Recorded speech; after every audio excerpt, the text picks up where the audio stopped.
اعوذ باللہ السمیع العلیم من الشیطان الرجیم بسم اللہ الرحمن الرحیم الم تر کیف فعل ربک باصحاب الفیل الم یجعل کیدہم فی تضلیل وارسل علیہم طیرا ابابیل ترمیہم بحجارۃ من سجیل فجعلہم کعصف مأکول۔ صدق اللہ العلی العظیم۔ رب اشرح لی صدری یسر لی امری واحلل عقدۃ من لسانی یفقہوا قولی ربنا تقبل منا انک انت السمیع العلیم آمین یا رب العالمین۔ کیا آپ نے نہیں دیکھا کہ آپ کے رب نے ہاتھی والوں سے کیا برتاؤ کیا؟ کیا اس نے ان کی تدبیر کو بیکار نہیں بنا دیا تھا؟ اور اس نے ان پر غول کے غول پرندے بھیجے جہاں پر پتھر کنکر کی قسم کے پھینکتے تھے، پھر انہیں کھائے ہوئے بھس کی طرح کر ڈالا۔ ناظرین، میں سوچتا ہوں کہ پرندے کیوں نہیں آتے، کنکر کیوں نہیں گراتے؟ دیکھتا ہوں بندوق اٹھتی ہے، گولی چلتی ہے، چلانے والے کی آواز آتی ہے لا الہ الا اللہ، گولی جسم کے آر پار ہوتی ہے تو مرنے والے کے منہ سے بھی یہی صدا آتی ہے لا الہ الا اللہ۔ سوچتا ہوں کہ پرندے کیوں نہیں آتے، کنکر کیوں نہیں گراتے؟ جب قاتل بھی مسلمان، مقتول بھی مسلمان، قاتل کا بھی وہی نعرہ اور جو مقتول کا نعرہ، قاتل کا بھی وہی کعبہ جو مقتول کا کعبہ، قاتل کا بھی وہی رب جو مقتول کا رب، قاتل کہلائے غازی اور مقتول شہید، تو پھر پرندے کس کی مدد کو آئیں؟ قاتل کی یا مقتول کی؟ کنکر کس سے گرائیں، قاتل پر یا مقتول پر؟ تقریب کار کس کو ٹھہرائیں، قاتل کو یا مقتول کو؟ اسی لیے پرندے نہیں آتے، کنکر نہیں گراتے۔ پرندوں کو بھی اس انسان کی منافقت کا پتہ چل گیا ہے۔ جی تو چاہتا تھا کہ کشمیر، فلسطین، چیچنیا، بوسنیا، عراق اور افغانستان، لہو لاشیں، کٹے پھٹے انسان اور خون میں رنگین تارکول کی سڑکوں کی بات کروں، لیکن اس مختصر وقت میں اپنوں کے لگائے ہوئے زخم دکھانا بہت ہی مشکل ہے، اوروں کے قصے کیا چھیڑوں۔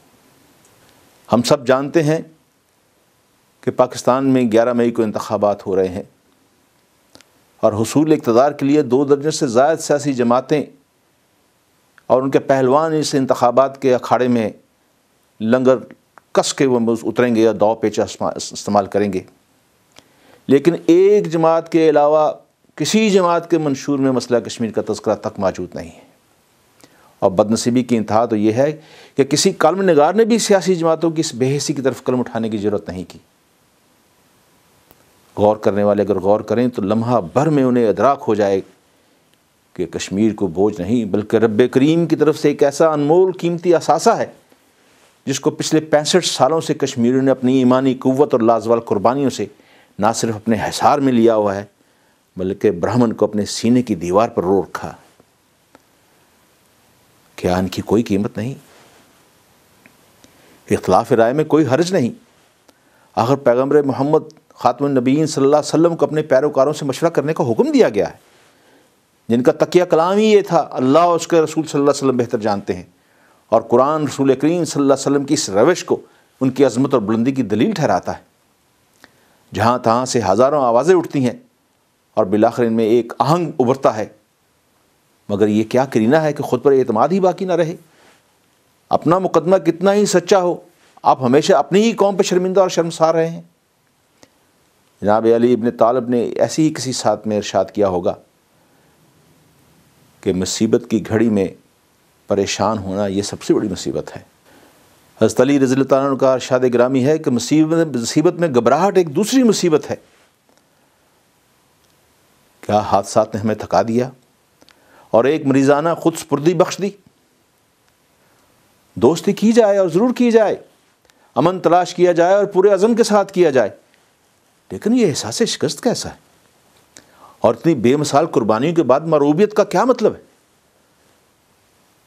جاننے والے یہ کیوں نہیں جانتے کہ یہاں کوتاہی ذوق عمل ہے خود گرفتاری، جہاں بازو سمٹتے ہیں وہی صیاد ہوتا ہے۔ جانے کتنی دیر اور ہمیں اس بدنصیبی کا منہ دیکھنا پڑے گا کہ مملکت خداداد کی تمام نعمتیں استعمال کرتے ہوئے کچھ ایسے حضرات بھی ہمارے حصے میں آئے ہیں جو کھاتے تو اس ملک کا ہیں لیکن حق نمک کسی اور کا ادا کرتے ہیں۔ پچھلے دنوں پاکستان میں اپنے آپ کو ایک دانشور کہلانے اور لکھوانے والے نے کہا کہ امن کی آشا کے سلسلے کو آگے بڑھایا جائے، پھر کشمیر پر بھی بات کر لیں گے۔ کسی نے مڑ کر یہ سوال نہیں پوچھا بھی اتنی بیش بہا قربانیوں اور اتنے گہرے زخموں کے بعد کشمیر کے معاملے کو مؤخر کیسے کر دیا جائے۔ افراد اور قبائل، اقوام اور امتوں کے لیے اچھے اور برے وقت آتے ہیں، اور یہی وقت بتاتے ہیں کہ کوئی شخص یا گروہ نیکی اور عدل پر کتنا قائم ہے، ان کے لیے کتنی قربانی دے سکتا ہے۔ صرف یہی تو ایک معیار ہے جو افراد اور اقوام کی قدر و قیمت کا تعین کرتا ہے۔ ایک آدمی کتنا اوپر اٹھے گا اور ایک قوم سرفرازی کی کتنی منزلیں سر کر لے گی۔ وقت بدلتا ہے لیکن حقیقت یہ ہے کہ بدلتا نہیں ہے۔ طوفان پانیوں کو بدل نہیں دیتے اور بحران زندگی کے حقائق تبدیل نہیں کرتے۔ طلوع و غروب و مہ و مہر کا سلسلہ جاوداں ہے۔ ہزاروں منزلیں ہیں، ہزاروں منتظر ہیں، 14ویں کا چاند چمکے تو طوفان اٹھتے ہیں، تو کیا پھر پانی قرار نہیں پا لیتا؟ کشمیر تو ایک اثاثہ ہے، بیش بہا قیمتی، جان سے بھی زیادہ عزیز۔ اس نے ہمیں تاب و توانائی بخشی ہے اور زندہ رکھا ہے، ورنہ ہم ایک کم کوش اور اتنے سہل طلب تھے کہ شاید تاریخ کے کسی چوراہے پر لمبی تان کے سو جاتے۔ پھر کبھی اس پر غور تو کرو کہ اس ایک قوم کے دو حصوں میں سچے اور کھرے تعلق کی یہ کیسی مثال ہے، گویا جسم اور روح، اور دونوں جسم اور روح ہیں جو یکجا ہونے کو تڑپتے ہیں۔ عہد جاہلیت کے قیس عامری کی کہانی اب بھی باقی ہے۔ نوشیروان عادل کا عہد تاریخ کی تاریکیوں میں گم ہو چکا، لیکن شریف فرات کے ذکر سے فارسی اشعار اب بھی شاداب ہے۔ شکنتلا اور وسنت 4ویں صدی کے اوائل کا قصہ ہے، لیکن بھارت اسے بھولنے کو تیار نہیں۔ سوپور کی ایک عورت، میں ایک بی بی، میں اس کا نام نہیں لینا چاہتا، اس کے ننھے سے اکلوتے بیٹے کو بھارتی فوج کے ظالموں نے ندی میں الٹا لٹکا دیا اور غوطے دیے، مگر وہ اپنے جواب پر قائم رہی کہ میں مجاہدین سے واقف ہوں اور نہ ان کے اسلحے سے آشنا۔ حالانکہ اسلحہ اس کے گھر میں دفن تھا۔ وہ کم نصیب اپنے معصوم اور بے گناہ بچے کی لاش بھی وصول نہ کر سکی، اور وہ دریائے جہلم کی لہروں کی نظر ہوتا ہوا پاکستان کی حدود میں پہنچ گیا۔ اور اس جری بہادر ماں نے بے ساختہ یہ کہا کہ چلو یہ تو اپنی منزل کو پہنچا۔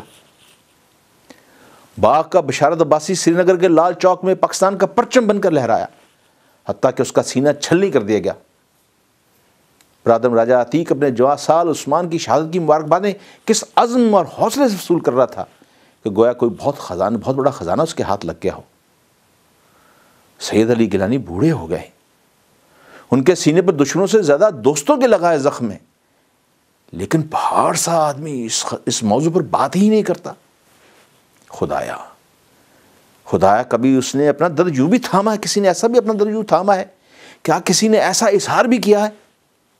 لیکن وہ آج بھی قرون اولیٰ کے مسلمانوں کے مثل سرکمت ایمانی استقامت کے ساتھ کھڑے ہیں، اور کشمیر کی آزادی سے کم کچھ قبول نہیں انہیں۔ گیلانی صاحب، ہم جہاں بحیثیت پاکستانی قوم آپ کی قربانیوں کو سلام پیش کرتے ہیں، وہیں آج آپ سے شرمندہ بھی ہیں کہ پاکستانی قوم کو آج تک آپ جیسا رہنما نہیں ملا۔ لیکن یقین مانیے کہ آپ ہی ہمارے رہنما ہیں، آپ ہی ہمارے راہبر ہیں، آپ ہی ہمارے لیڈر ہیں۔ سندھ کے صحراؤں اور پنجاب کے میدانوں میں چاند چمکے تو ماروی اور ہیر رانجھے کی کہانیاں کہی اور سنائی جاتی ہیں۔ چرواہے اور کسان زادے پلکیں بھگوتے اور دد کی دولت فراواں کرتے ہیں۔ کہنے والوں یہ تو کہو کہ کشمیر اور پاکستان کے لاکھوں جوان مردوں کے پاکیزہ، سچے اور کھرے لہو میں نہائی ہوئی داستان الفت اتنی معتبر بھی نہیں؟ اگر نہیں تو پھر کیا چیز معتبر ہے؟ میں بتاتا ہوں معتبر کیا ہے۔ فیصل آباد کا ایک رئیس زادہ ڈاکٹر جو ماں باپ کا اکلوتا چشم و چراغ تھا، جس کا اور اس کے آباء و اجداد کا بظاہر کشمیر کے سرزمین سے کوئی تعلق نہ تھا، لیکن اپنے مجبور اور مقہور کشمیری بہن بھائیوں پر بھارتی بنیے کے مظالم اور ان کے فریاد پر اپنا سب کچھ تج کر کے وہاں پہنچ جاتا ہے، کیونکہ قرآن کا بھی تو یہی حکم ہے۔ اس بہادر ڈاکٹر کی شجاعت کی داستانیں ایک افسانہ معلوم ہوتی ہیں۔ اس کے ساتھی بڑے عزم و فخر کے ساتھ ان واقعات کو سنا رہے تھے، جس کے لیے اس نے اپنی تمام دنیاوی آسائش سے منہ موڑ لیا؟ کس جوان مردی سے اس بوڑھے باپ نے کہا کہ صرف مبارکباد کے پیغام کے ساتھ گلے ملے؟ میرا بیٹا مسیحا تھا اور اس نے ہماری آخرت کی تمام بیماریوں کا پیشگی علاج کر دیا ہے۔ لاہور کے فیصل محمود کے بوڑھے باپ نے دروازہ کھولا اور یہ کہا، کوئی تعزیت نہ کرے، آج صرف وہ لوگ اس گھر میں داخل ہوں جو مبارکباد دینے کا حوصلہ رکھتے ہوں۔ نہ جانے مجھے آج وہ ہزاروں معصوم یاد آ رہے ہیں جن میں سے بیشتر نے زندگی کی 20 بہاریں بھی نہیں دیکھی تھی کہ صفاق ہاتھوں نے بڑی ہی سنگ دلی سے مسل دیا۔ مجھے آج ہزاروں خاندانوں کی یاد بھی ستا رہی ہے جن کو غم و الم کی ایسی تاریک رات کے حوالے کر دیا گیا کہ جس کی آج تک صبح نہیں ہو سکی۔ ہزاروں کی تعداد میں وہ کمسن بچے جو زخمی حالت میں یا تو ہسپتالوں میں موت و حیات کی کشمکش میں مبتلا رہے یا آج بھی گھر کے بستر پر اس امید سے پڑے ہیں کہ شاید ہی زندگی کے سفر میں پھر سے چلنے پھرنے کے قابل ہو جائیں گے۔ وادی کشمیر میں اگرچہ یہ اندھوناک صورتحال کوئی نئی بات نہیں ہے، تاہم جن گھرانوں یا خاندانوں کے چراغ گل کر دیے جاتے ہیں ان کے لیے زندگی کس طرح سہان روح اور مسلسل عذاب بن گئی ہے، کیا ہمیں اس دکھ کا اندازہ ہے؟ آج بھی کشمیر کے ہر محلے میں کئی ایک گھر ماتم کدہ بنے ہوئے نظر آئیں گے جن کے معصوم نوجوان زندانوں کی زینت بنا دیے گئے یا پھر غائب کر دیے گئے۔ ہزاروں مائیں آج بھی دریچوں سے باہر ٹکٹکی لگائے جھانک رہی ہیں کہ شاید ان کا گمشدہ لخت جگر اچانک لوٹ آئے۔ اور آسیہ اور نیلوفر کی چیخو پکار تو آج بھی میری اور ہماری روح کو بے قرار کیے ہوئے ہے۔ دل پر ہاتھ رکھ کے گواہی دیجیے کہ کیا آسیہ، نیلوفر ان جیسی سینکڑوں بچیوں کی قربانی کے بعد ہم چین کی نیند سو سکتے ہیں؟ باخدا ہرگز نہیں، قطعاً نہیں۔ جنوبی کشمیر کے پامپور قصبہ کے رہنے والی مسعودہ پروین کے خاوند ایڈوکیٹ غلام محی الدین کو 1992 میں فوج اور پولیس نے گھر سے گرفتار کیا تھا۔ مسعودہ کو تبھی سے آج تک اپنے خاوند کا انتظار ہے۔ حالانکہ کئی برس بعد انہیں بتایا گیا کہ وہ بم دھماکے میں ہلاک ہو گئے، لیکن انہیں کہتی ہیں کہ انہیں حراست کے دوران قتل کیا گیا۔ مسعودہ آج تک مکمل انصاف کے لیے دربدر ہے۔ مسعودہ کہتی ہیں کہ انصاف تو دور کی بات ہے، مجھے تو راشن کارڈ نہیں دیا جاتا۔ میں غریب ہندوستان کے لیے کیا خطرہ ہو سکتی ہوں؟ میرا قصور اتنا ہے کہ میں قصورواروں کے لیے سزا چاہتی ہوں۔ مسعودہ جیسی سینکڑوں خواتین کشمیر میں اپنے اقربا کی گمشدگی کے بعد نفسیاتی تناؤ میں مبتلا ہو چکی ہیں۔ انہوں نے association of parents of disappeared persons نام کی ایک انجمن بنائی ہوئی ہے جو ہر ماہ سری نگر میں علامتی دھرنے کا اہتمام کرتی ہے۔ انسانی حقوق کے اداروں کا کہنا ہے کہ گزشتہ 20 برس کے دوران 8000 افراد لاپتہ ہوئے، جن میں سے بیشتر حراست میں لینے کے بعد سے گمشدہ ہیں۔ لاپتہ افراد کے لواحقین کو شک ہے کہ ان کے پیاروں کو فرضی جھڑپوں میں قتل کر دیا گیا اور عسکریت پسند بتا کر انہی قبروں میں دفن کر دیا گیا جو آج نامعلوم قبریں جن کو بتایا جاتا ہے۔ انسانی حقوق کے سرکاری کمیشن نے قبر کشائی کی سفارش بھی کی، لیکن حکومت نے متاثرین سے کہا کہ وہ خود ڈی این اے ٹیسٹ کا انتظام کریں۔ ایک ایکٹیوسٹ گوتم نورکھا کا کہنا ہے کہ جو کچھ یہاں 22 سال میں ہوا اس میں انسانیت کے خلاف جرائم ہیں۔ بھارت اگر ان جرائم کی پردہ پوشی کرے گا تو کشمیریوں کا غصہ کوئی خطرناک شکل اختیار کر سکتا ہے۔ جنوبی بھارت کے وکیل کارتک مرد کوٹلا کا کہنا ہے کہ کشمیر میں انصاف کے نام پر صرف تحقیقات کے احکامات سنائے گئے ہیں اور بعض متاثرین کو نقد امداد دی گئی ہے۔ ان کا کہنا ہے کہ یہاں انصاف کا معیار گرایا جا رہا ہے، جو ایک تشویشناک رجحان ہے۔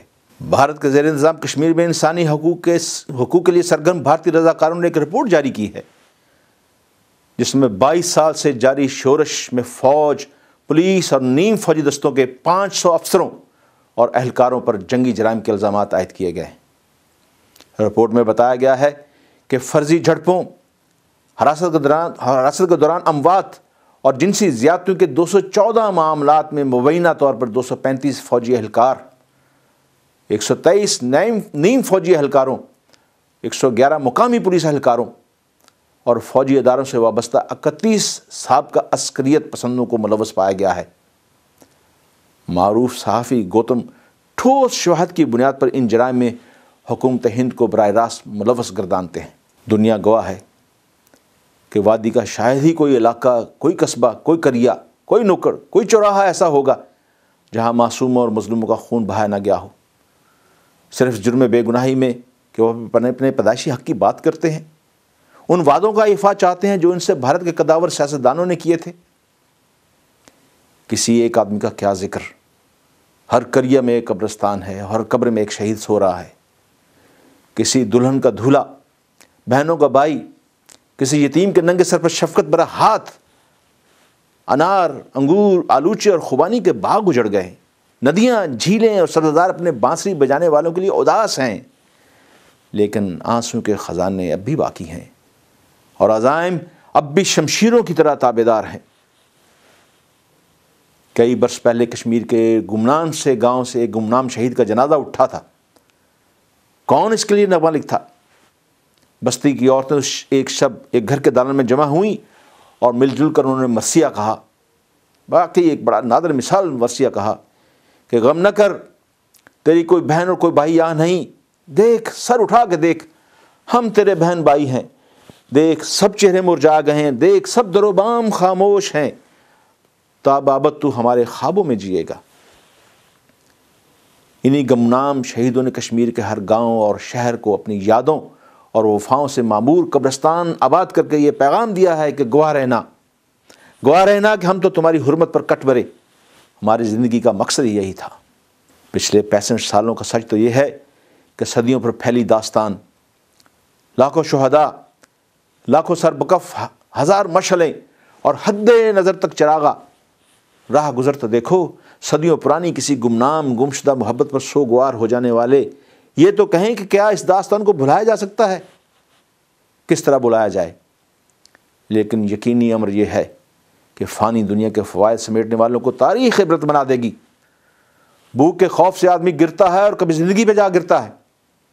عرصہ گہے امتحان میں یقین اور ایمان سے محروم قومیں بھی گاہے گاہے گر پڑتی ہیں، تب وہ گدھ بن کے اڑ جاتی ہیں۔ وقت کا رونتا ہوا اور پامال کرتا ہوا لشکر، ایک گہرا پرملال سناٹا اور اگلے زمانوں میں چند آنسو، بیمار اور بے ہمت قوموں کا اس کے سوا کوئی انجام نہیں۔ پھر کیا ہم انہیں بلا دیں جنہوں نے پچھلے 65 برسوں سے ظالم اور مکار بنیے کو اپنے سینے کی دیوار پر روک رکھا ہے؟ کیا ان سے بے وفائی کی جائے اور انہیں بیچ دیا جائے، ایک لقمہ ترک کے وزن بیچ دیا جائے؟ کیا کبھی نے کسی اپنا یوں اثاثہ بھی برباد کیا ہوگا؟ اپنے اشاق سے ایسے بھی کوئی کرتا ہے؟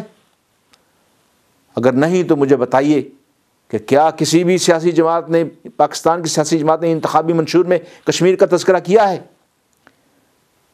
ٹی وی چینلز پر مختلف سیاسی جماعتوں کو زعما اپنی اپنی بولیاں بولنے میں مصروف ہیں، لیکن کیا کشمیر کے ذکر سے ان کی زبان پر چھالے نکل آتے ہیں؟ یا پھر اقتدار کے لیے یہود و حنود کی خوشنودی مطلوب ہے؟ ناظرین، میں اپنے انہی الفاظ کے ساتھ اور اپنے اس دکھ کے ساتھ اور اس پیغام کے ساتھ یہ میں کہنا چاہتا ہوں کہ جب تک پاکستانی قوم زندہ ہے وہ کشمیریوں کے درد کو اور خون کو خوب سمجھتی ہے، لیکن پتہ نہیں کیوں جاتے ہوئے مجھے ایک چھوٹا سا واقعہ یاد آ رہا ہے۔ آج مجھے وہ بٹا مالو کا وہ معصوم 9 سالہ بچہ شدت سے یاد آ رہا ہے، جس کو غسل دیتے وقت اس کے والد پر یہ دیکھ کر غشی طاری ہو گئی کہ اس کے منہ میں ادچبی ٹافی موجود تھی جو چند لمحے پہلے اس نے اپنی جیب سے نکال کر خود اپنے ہاتھوں سے اس کے منہ میں ڈالی تھی۔ آج مجھے ماں باپ کا اکلوتا طفیل متو بھی یاد آ رہا ہے، شدت سے یاد آ رہا ہے، بلکہ رولا رہا ہے کہ جب شہادت کے وقت اس کے ہاتھ میں پاکستان کا جھنڈا تھا اور اس نے مہینہ پہلے اپنی ماں کو وصیت کی تھی کہ مجھے سبز حلالی پرچم کے کفن میں دفن کرنا۔ گھروں کے ٹوٹے در و دیوار، ٹوٹی کھڑکیاں، تباہ شدہ املاک، کروڑوں نہیں بلکہ اربوں روپے کی مالی قربانی زبان حال سے آج بھی ضمیر پر ہتھوڑے مار رہی ہے، اور ان جا غسل حالات سے 2-4 مظلوم قوم کے دل پر کیا گزرے گی جب ان کی تمام قربانیوں کی قیمت پر امن کی آشا کا دیپ جلانے کی ناتمام کوشش ہوگی۔ میں اپنے کشمیری بھائیوں کو یہ یقین دلاتا ہوں کہ یہ امن کی آشا کا دیپ جلے گا، لیکن اس سے پہلے کشمیر کی آزادی کا دیپ جلے گا۔ ہم دامے درمے سخنے اپنے ان تمام مظلوم کشمیریوں کے ساتھ ہیں اور ان تمام شہداء کی ارواح سے اس بات کا عہد کرتے ہیں کہ ہم بھی اسی راستے پہ قربان ہو جائیں گے جس راستے پہ وہ گئے ہیں، اور یقیناً وہ ہمارا انتظار کریں۔ اور ہم آپ سے یہ عہد کرتے ہیں کہ ہم بھی اپنی جان آفری کے سپرد اسی عزم کے ساتھ کریں گے کہ کشمیر کا پیدائشی حق، کشمیریوں کا پیدائشی حق آزادی کا ہے، اور انشاءاللہ وہ آزاد ہو کے رہیں گے۔ آپ دور نہ جائیں، اگر افغانستان کے اندر روس جو کہ ایک سپر پاور تھا وہ ٹک نہیں سکا اور اس کو توڑے دار بندوق والے نے پارا پارا کر دیا، وہ روس جس نے پاکستان کو دو لخت کرنے میں ہندوستان کا ساتھ دیا تھا، پاکستان کے مسلمان مجاہدوں نے روس کی اس طرح پارا پارا کیا کہ اس کے بطن سے 6 اسلامی ریاستیں پھوٹی، اور آج امریکہ بھی انہی افغانستان کے اندر زخم چاٹ رہا ہے جو کہ خود کو بڑا سپر پاور کہتا تھا۔ اگر یہ 2 سپر پاورز ان مظلوموں کے سامنے ٹک نہیں سکی تو پھر ہندوستان کی کیا مجال ہے کہ وہ 80,000 سے 1,00,000 کشمیری شہداء کے سامنے، ان کی قربانیوں کے سامنے ٹک جائے۔ آج کشمیری بھی اتنا ہی پرعزم ہے، اور یقین کیجئے کہ کشمیریوں کے عزم کے ساتھ ہمارا عزم بھی ویسا ہی جوان ہے۔ ہم پاکستان کے اندر کسی ایسی گورنمنٹ کو، کسی ایسی حکومت کو چین سے نہیں بیٹھنے دیں گے جو کہ ہندوستان کی تابعداری کرتے ہوئے کشمیر کے مسئلے کو بھولنے کی کوشش کرے یا فراموش کرنے کی کوشش کرے۔ میں آپ کو یقین دلاتا ہوں، پاکستانی قوم کی طرف سے آپ کو یقین دلاتا ہوں کہ جو بھی سیاسی لیڈر یا سیاسی جماعت اپنے اقتدار کی خاطر کشمیر کو فراموش کرنے کی کوشش کرے گی، تاریخ اسے ہمیشہ کے لیے باعث عبرت بنا دے گی۔ میں انہی الفاظ کے ساتھ آپ سے اجازت چاہتا ہوں۔ وما علینا الا البلاغ۔